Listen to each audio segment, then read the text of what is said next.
자, 이게 우리나라의 코스피입니다. 공매도 금지 첫날 급등을 했다가 다시 뚝뚝 떨어지면서 거의 제자리에 돌아왔어요. 공매도가 안 되면 외국인들이 다 빠져나가서 우리나라 코스피가 장기 하락할 가능성도 있다, 이런 얘기도 있는데 과연 어떻게 되는 걸까요? 공매도를 금지하면 정말 외국인들이 싹 다 빠져나가게 될까요? 결론적으로 말씀드리면 다 빠져나가지는 않습니다. 왜냐? 공매도는 해지 수단이기보다는 롱숏 전략으로 운영되기 때문에 그래요. 이게 초보자들이 들으시면 대체 무슨 개소리 하나 이렇게 생각되실 수 있는데 아주 쉽습니다. 해지는 뭐냐? 우리가 주식 투자를 했잖아요. 주가가 올라가면 수익을 보는 건데 떨어지면 큰일 나잖아요. 그러니까 레버리지가 굉장히 높은 자산, 선물이라든가 옵션 등 이렇게 소액만 투자했을 때 주가가 떨어지면 훨씬 더 많은 금액이 수익으로 돌아오는 이런 일부 상품으로 보험을 들어두는 겁니다. 우리가 월보험료 20만원 낸다, 30만원 낸다 그러면 죽었을 때 5천만원, 1억 이런 식으로 돈이 나오잖아요. 마찬가지입니다. 이게 레버리지가 높은 자산은 주가가 하락하게 되면은 엄청나게 큰 돈을 벌어요. 반대로 주가가 올라가면 이건 휴지 쪼가리가 되는 거죠. 그런데 공매도는 주식을 빌리거나 대차, 대주 이런 식으로 그럴 때 높은 연이자가 계속 나가요. 그리고 또 증거금도 유지가 돼야 됩니다. 내가 얼마의 돈을 빌렸다 그러면 그 주식을 다시 되갚아 사야 될 때 그 필요한 금액만큼 증거금을 항상 유지하지 않으면 공매도를 할 수가 없어요. 사실상 하락 쪽으로 주식을 사는 것과 같고 이자 비용이 크게 발생하기 때문에 레버리지가 크게 발생을 하는 게 아니죠. 그래서 이 해지의 수단, 즉 하락을 방어할 수 있는 수단으로 사용하기는 부적절해요. 그래서 공매도는 해지 수단보다는 롱숏 전략으로 투자가 된다는 겁니다. 롱숏 전략도 어려운 소리 하고 있네 그랬는데 이것도 굉장히 쉽습니다. 펀드 매니저가 고객들한테 돈을 받으면 상승할 만한 종목이나 산업에 베팅을 하는 겁니다. 여기에는 매수를 하고 앞으로 하락할 것 같다, 그런 종목이나 업종, ETF 그런 것들이 있으면 공매도를 하는 거죠. 그래서 이론상으로는 주가가 오르건 떨어지건 상관없이 절대 수익을 추구하겠다. 이게 바로 롱숏 전략인데 우리나라에서도 이런 펀드가 한창 유행한 적이 있어요. 물론 기가 막히게 타이밍을 잘 잡아서 출시했을 때 한 1년 정도는 굉장히 좋은 수익이 났었습니다. 근데 항상 그렇게 좋은 타이밍을 잡을 수가 없다 보니까 한 해, 두 해 지나면서 수익률이 뚝뚝 떨어져서 결국은 잊혀진 이런 상품이 롱숏 펀드 이런 것들이 많았는데 외국에서는 애초에 개인이든 기관이든 공매도가 굉장히 일상적으로 돼 있어요. 우리나라 전체 시장에서 공매도 비율은 4%밖에 안 된다 그러면 미국이나 유럽 시장에서 공매도는 거의 40% 정도 굉장히 활성화돼 있습니다. 자, 이번에 숏커버링이라는 것 때문에 주식시장이 급등을 한 것도 마찬가지입니다.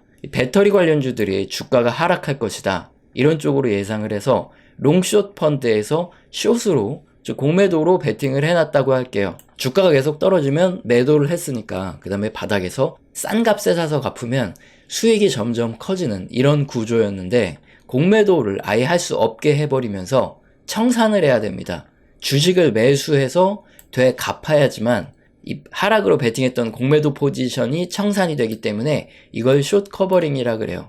그래서 주가가 단기간에 급등해서 올라갔던 이유입니다. 사실 이런 자금이 이번에 대부분 다 빠져나갔겠죠. 우리나라에선 롱숏 전략을 펼칠 수 없기 때문에 이 자금들은 아마 다 나갔을 겁니다. 하지만 이렇게 롱숏 전략을 구사하는 이런 해외 자금 이외에 해외 자금은 굳이 나갈 이유가 없어요. 이미 해지를 하려고 하면 선물, 옵션 등 다양한 수단이 아직도 존재를 합니다. 그래서 일부 자금만 빠져나간다는 게 맞고요. 특히 과거에 우리나라에서 공매도를 금지했었던 이 상황을 보면 어느 정도 답이 나오겠죠. 과거 공매도 금지 첫 번째는 금융위기 당시입니다. 2008년 10월에 주식시장이 너무나 많이 빠졌어요. 그러면서 공매도를 금지시켰고 2009년 5월에 금지가 다시 해제가 됐죠. 그리고 두 번째는 유럽 재정위기 때 2011년 8월에 공매도가 금지됐고 11월에 바로 해제가 됐습니다. 그리고 세 번째는 코로나 때 주식시장이 급락할 수 있으니까 2020년 3월에 공매도 시작했고 4월에 해제가 됐죠. 그 다음 2021년 5월부터는 일부 우리나라 종목 중에서도 일부만 공매도가 적용되는데 코스피 200 그리고 코스닥 150에 편입된 종목에 대해서만 반드시 차입한 후에만 공매도가 됩니다. 무차입 상태로 바로 공매도하는 건 안 되고요. 그리고 이제 현재 2023년 11월 6일부터 내년 6월 말까지 공매도가 계속 금지가 되는데, 과거에 이렇게 공매도를 금지했던 이유가 패닉 셀링을 방지하기 위해서 그래요. 다수가 주식시장이 하락을 할 거다 생각하고 공매도를 하게 되면 그들이 종목을 사서 일단 매도를 하겠죠. 그러면 추가적으로 하락이 일어나요. 그러면 또 공매도를 하고 또 주식을 빌려서 매도를 하고, 이런 식으로 악순환이 반복되면서 주가가 하락할 때 원래는 뭐 한 50% 하락할 게 70%, 80% 하락하면서 주식시장에 왜곡이 발생합니다. 그래서 과거에는 이렇게 금융위기, 뭐 경제위기 때마다 공매도를 금지를 시켰었어요. 그러면 그때 외국인들의 자금이 다 빠져나가고 주식시장이 하락했냐? 아니죠. 공매도 금지 기간, 금융위기 때 이 기간을 보면 오히려 외국인들은 뭐 충분한 저점에서는 매수를 했습니다. 들어왔어요. 그리고 유럽 재정위기 때, 이때 2011년에도 공매도 금지 구간에 저점을 충분히 찍고 나서 외국인들은 들어왔습니다. 그래서 공매도가 금지되면 외국인들 자금이 계속 빠져나가고 주식시장이 하락할 거다, 이런 분석은 말이 안 되죠. 자, 그리고 일부에서는 과거 공매도 금지 후에 주가가 올랐다, 그러니까 이번 공매도 금지 후에도 주가가 오를 것이다, 이런 분석이 있는데, 상식적으로 보셔도 2008년에 금융위기 때문에 주가가 너무 빨리 떨어지고 시장에 왜곡이 나타날 것 같으니까 폭락했을 때 공매도 금지를 했고, 2011년 재정위기 때, 코로나 때처럼 이렇게 폭락했을 때 공매도를 금지시킵니다. 당연히 이때마다 돈풀기가 나왔고요. 그래서 주식시장이 급등을 한 겁니다. 이게 공매도가 금지돼서 주식시장이 급등을 한 게 전혀 아니라는 거죠. 자, 그렇다면 지금 공매도가 금지돼서 앞으로 주식시장이 올라갈 거다? 전혀 맞지 않죠. 돈풀기가 이루어지고 주식시장이 충분히 폭락해서 주가가 올라갔던 게 과거 사례라는 거기 때문에 지금 그럼 뭐 충분히 주가가 빠지고 돈풀기가 일어나나요? 지금 오히려 돈풀기가 안 일어나고 있죠. 뭐 뉴스도 그렇고 애널리스트조차도 가끔 가다 보면 이런 황당한 분석을 하는 경우가 굉장히 많아요. 그래서 반드시 투자를 할 때는 자신이 직접 찾아봐야 됩니다. 그렇지 않고 뉴스 기사나 레포트만 보고 아, 그렇게 되겠지 그냥 생각하고 투자를 했다가는 손실을 보기 쉬운 이유예요. 자, 이런 소식들을 들을 때 이게 단기 트레이더들에게 중요한 근거인지, 몇 달, 몇 년 이상 중장기 투자를 하는 중장기 투자자에게 중요한 근거인지 판단을 해야 되는데, 살펴본 그대로 공매도 금지는 일부 롱숏 펀드의 자금을, 해외 자금을 빠져나가게 할 수는 있지만 실제적으로 전체적인 주식시장의 움직임은 경제 상황이라든가 펀드 멘탈에 따라서 외국인들도 들어왔다가 나갔다 공매도 금지에 상관없이 하기 때문에 공매도 금지는 단기 트레이더들에게 중요한 이슈입니다. 최근에 국제유가가 배럴당 75달러까지 또 떨어지고 있어요. 이 뉴스를 보면 이란이 참전이 굉장히 임박한 것으로 이게 판단되는 소식이 들려오고 있음에도 불구하고, 그럼에도 국제유가가 하락하는 이유는 무엇일까? 이걸 우리가 생각해 봐야 됩니다. 첫 번째, 대표적으로 중국의 수요 감소입니다. 이게 중국의 제조업 구매 관리자 지수거든요. 50 이하가 수축 국면인데 최근 계속 수축 국면에 있다가 9월 달에 잠깐 50 이상으로 올라온 듯 싶다니 다시 10월 달에 49.5로 떨어지고 있어요. 중국은 제조업 및 수출 중심의 국가이기 때문에 제조업 업황에 따라서 국가 경제가 결정됩니다. 미중 무역 분쟁도 그렇고 부동산 경기 둔화로 중국의 수요가 크게 둔화될 것으로 예측되고 있죠. 그래서 국제유가가 떨어지는 요인이고, 미국도 마찬가지 상황입니다. 이번 11월 7일에 미국 에너지정보청의 자료에 따르면 미국의 에너지 소비는 2024년에 1%가 감소해서 지난 20년 만에 가장 낮은 수준으로 개인 소비가 이루어질 것으로 보여지고 있어요. 원격 금리 비중도 증가하고 높은 물가, 휘발유 가격이 굉장히 높은 것도 있고 경기가 둔화하기 때문인데요. 결국 미국 또한 수요 감소가 우려돼서 국제유가가 떨어지는 겁니다. 만약 이란이 본격적으로 전쟁에 참여를 해서 호르무즈 해협에 봉쇄 이슈가 있다면 이건 사실 단기적으로 국제유가가 치솟을 수 있겠지만 결국 국제유가의 방향을 결정하는 건 미국, 중국 등 주요 소비 국가의 경제가 좋으냐 나쁘냐에 따라서 원유의 수요가 증가하고 감소할 수밖에 없는데, 지금은 주요국의 수요가 감소할 수밖에 없는, 즉 경기가 둔화되고 있기 때문에 국제유가가 이렇게 올라가지 않는다. 이게 다수 전문가들의 공통된 의견입니다. 이렇게 국제유가가 하락을 하면 물가 지수 중에 굉장히 큰 비중을 차지하는 에너지 물가 지수가 국제유가를 한 달 정도 후행해서 움직입니다. 소비자 물가지수뿐만 아니라 PC 물가지수에서도 에너지 물가가 올라가고 있기 때문에 최근에 PC 물가와 소비자 물가지수가 저점에서 반등을 하고 있거든요. 근데 에너지 물가가 다시 떨어진다. 그러면 물가지수가 떨어질 수 있고, 자, 그렇다면 미연준에서는 굳이 금리를 인상할 필요가 없어요. 그렇기 때문에 미국의 10년물 국채 금리도 이렇게 하락을 하고 있는 거죠. 지금 이 소식은 단기 트레이더와 중장기 투자자 모두에게 중요한 이슈입니다. 근데 그 방향은 틀려요. 단기 트레이더의 입장에서 미국 장기 국채 금리의 하락은 단기적으로 주가가 상승하는 호재입니다. S&P 500 지수가 쭉 반등을 하고 있는 이유가 바로 장기 국채 금리가 하락을 하고 있기 때문이죠. 반면에 중장기 투자자 입장에서는 국제 유가가 하락을 하는 이 이유가 훨씬 더 중요합니다.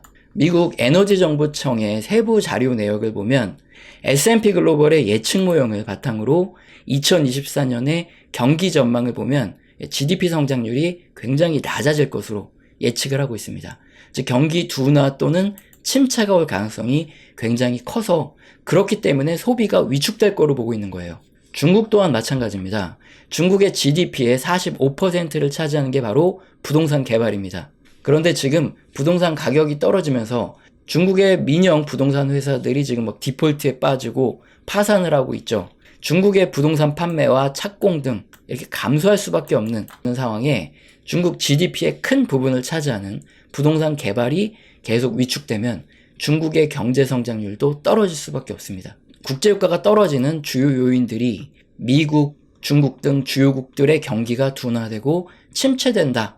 그것 때문에 유가가 떨어지고 있다는 부분. 이건 중장기 투자자 입장에서 주요국들의 경기가 나빠지는데 주가가 올라갈 리가 없잖아요. 특히 우리나라 같은 경우에는 중국, 미국이 전체 수출의 절반 정도를 차지하고 있기 때문에 더욱더 향후 전망이 부정적으로 보일 수밖에 없습니다. 단기적으로는 미국 장기 국채 금리가 하락해서 주식시장이 올라갈 수도 있겠지만 몇 달 이상 중장기적으로 봤을 때는 오히려 경기 둔화를 우려해야 되는 상황이 국제 유가 가격 하락에 나타나고 있습니다. 이런 부분을 내가 단기 트레이더인지 중장기 트레이더인지 잘 구분해서 투자 결정하는데 판단을 내리셔야겠습니다. 도움이 되셨길 바라고요. 우리 채널에서는 영상 시청하시고 도움되셔서 순수하게 후원해 주시는 감사하신 분들이 계십니다. 제가 말로만 때우지 않고 한 달 동안 소통을 하는데 약간 교육 같은 이런 소통을 하고 있습니다. 여기서는 거시경제 사이클뿐만 아니라 각 산업의 사이클, 업황과 함께 움직이는 종목, 기업들에 대한 얘기도 나옵니다. 영상 하단에 설명란을 읽어보시고 내가 해당된다 하시면 꼭 메일 주시길 바랍니다. 엔비디아의 차트가 바로 우리 흑역사를 그대로 증명합니다. 제가 2019년에 유튜브를 시작했는데 2019년 말에 60% 채권을 가지고 있어라 이렇게 얘기했다가 엄청나게 욕을 먹었어요. 비아냥을 거의 한 2020년 3월 코로나 터지기 직전까지 들었습니다. 그랬는데 다행히 현금 갖고 있다가 저점 매수 이제 해야 된다. 우리 현금 갖고 있으니까 이 얘기했다가 블렌집에 부채질 하냐 이러면서 어마어마하게 쌍욕을 먹었어요. 아니 그러면 이게 맞춘 거잖아요. 그럼 이제 경제 채널에서 뭐 와 이러면서 성지순례 어쩌고저쩌고 하면서 구독자가 늘어야 되잖아요. 근데 구독자가 안 늘어요. 조회수도 안 늘고 구독자도 안 늘어 맞췄는데. 그런데 왜 구독자가 늘었냐? 이때 국뽕 영상 같은 거. 그때 우리 기업들한테 전화 돌려가지고 일본에서 이제 수출 규제하기로 했던 품목들 있죠. 그런 거 만들 수 있냐? 그거 만들 수 있다. 그래가지고 그거 방송했다가 국뽕 영상이 터져서 국뽕 채널로 떡상했어요. 그래서 그때 잠깐 국뽕으로 갈까 하다가 도저히 못하겠다. 경제 채널 본연의 임무로 돌아오자 해서 이렇게 그때 이제 구독자가 늘은 거지 이게 저점 매수를 맞춰서 는 게 아니에요. 어쨌든 2020년 이제 하반기 들어가면서 한 6월, 7월, 8월 넘어가면서 엔비디아, 나이키, ASML, 빅테크주들이 아주 자주 언급됐습니다. 저도 이제 샀다고 이때 얘기를 하는 바람에 졸지에 추천주가 돼버렸어요. 물론 이런 채널에서 추천주 이런 건 안 하는데 어쨌든 2020년부터 계속 존버 인베스트 했던 기간이죠. 그래서 우리 채널 보면은 이제 어디 뜸하게 가 있다가 어디 이제 처물려가지고 마음고생 하시는 분들이 우리 채널에 와서 존버 하라는 거 얘기 듣고 위안을 삼고 가던 때가 2020년부터 2022년 한 4, 5월 요때까지예요. 근데 2022년 4월에 그때 이제 전향을 하죠. 존버가 아니다. 근데 이때 3월부터 4, 5월 뭐 이때까지 계속 기술주에 대한 우리가 갖고 있는 거 요 정도면 뭐 많이 먹었지 않냐, 이렇게 매도 의견을 냈다가 얘기도 안 하고 매도로 전환했다. 존버에서 매도로 갑자기 금세 손바닥 뒤집듯 바뀌었다 하면서 엄청나게 욕을 먹었어요. 변절자 이렇게. 그래서 그때 댓글창이 닫힌 거예요. 욕을 너무 먹으니까.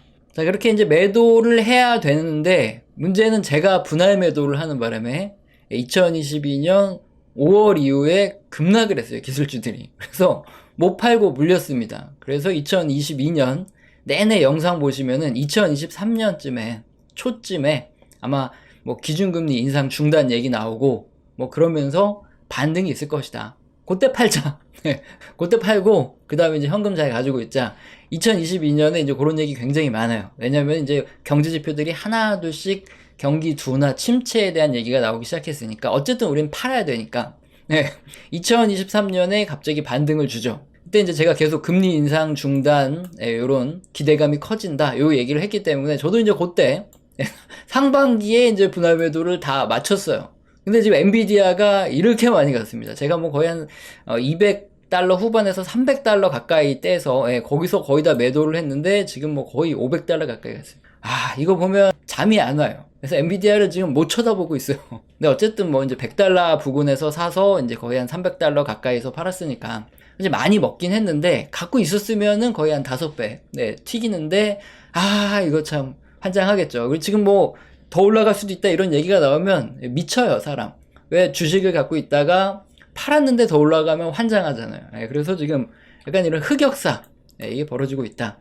이게 지금 현재 의견입니다. 그래서 어떤 의견이냐, 2020년 코로나 이후부터 2022년 요 초중순, 그때까지가 존버 인베스트였다면 그 다음부터 이제 하나 둘씩 경기 지표가 둔화되기 시작해서 2023년부터는 사실상 이제 침체를 말하는 침체 인베스트예요. 그래서 이제 여기서는 이제 슬슬 다 정리를 하셔야 되고 이제 리스크 관리를 하셔야 된다. 이게 2023년부터 거의 뭐 명확하게 말씀드려오고 있습니다. 사실 그대로 말씀드리는 거예요. 굳이 뭐 증거 영상도 남기고 하는데 귀찮으니까. 근데 여기서 저희가 핵심적인 부분이 뭐냐, 이런 매수, 매도, 이 투자 결정을 여러분이 어떻게 하시냐, 이게 중요해요. 우리 채널에서는 어떻게 한다? 경제지표 다수에서 경기 둔화 신호가 나오면 그때는 이제 리스크 관리를, 언제부터 경제지표 다수에서 경기 둔화와 침체에 대한 이런 시그널이 나왔냐, 2022년 이제 하반기부터 시작해서 경제지표들이 하나둘씩 경기 둔화에 대한 지표들이 나오기 시작하더니 2023년 되면서 이제 경기 둔화 신호들이 거의 많이 나오기 시작했어요, 확실하게. 자, 그러면 이제 2023년에는 가지고 있던 걸 매도하고 리스크 관리를 해야 되는 거죠. 그리고 이 매도는 사실 테크닉이에요. 오랫동안 주식시장을 하다 보니까 알게 되는 건데, 요거 그림 2022년 내내 보여드렸던 거 아직도 쓰고 있어요. 그때 당시에 기준금리가 파란색인데 이게 거의 1%도 안 올랐을 때 영상 보면 내내 똑같은 얘기를 하는데, 항상 역사적으로 어떻다? 이게 파란색이 기준금리 인상이 중단되고 하락할 때, 그때 한 번씩 주식시장에 랠리가 꼭 이렇게 오더라. 그때 이제 매도하자, 이 그림을. 어쨌든 이건 뭐 테크닉이죠. 매도는 그냥 테크닉일 뿐이고 중요한 건 우리는 어떻게 간다는 거죠. 원칙대로 간다는 거예요. 경제지표 다수에서 경기 둔화 및 침체에 대한 경고들이 켜지기 시작하면 그때는 매도. 그리고 다시 언제 매수하냐? 다수 경제지표들에서 경제가 회복되고 있다 이런 신호들이 나타나기 시작하면 뭐 주식시장이 폭락을 하고 있던 뭐 하고 있던 그냥 그때 매수를 하는 거죠.